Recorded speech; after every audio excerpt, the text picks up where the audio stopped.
આગળ વાત કરીએ ઉનાળાની શરૂઆત થતાં જ દ્વારકાના વિજલપર ગામે નર્મદા નદીનું પાણી છોડવામાં આવ્યું। અહીં નવા નીર આવતા ખેડૂતોમાં ખુશીનો માહોલ જોવા મળ્યો।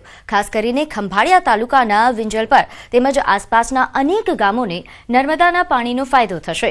ખેડૂતો જણાવી રહ્યા છે કે ઉનાળાની શરૂઆતમાં જ પાણી આવતા ઉનાળુ પાકમાં લાભ થશે અને પાણીના સ્તર ઊંચા આવશે, જેના કારણે પાણીની અછત નહીં વર્તાય। આ ઉપરાંત હાલ પાણી છોડાતા ગામના ચેકડેમો પણ ભરાવવા લાગ્યા છે।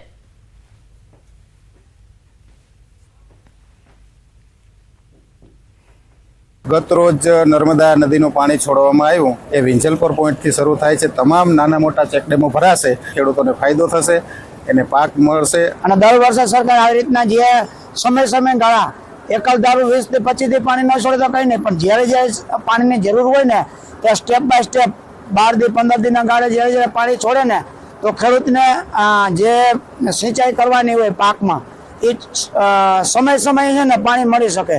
તો પાણી છોડવાથી દરેક ખેડૂતને કુવાના જળ ઊંચા આવશે।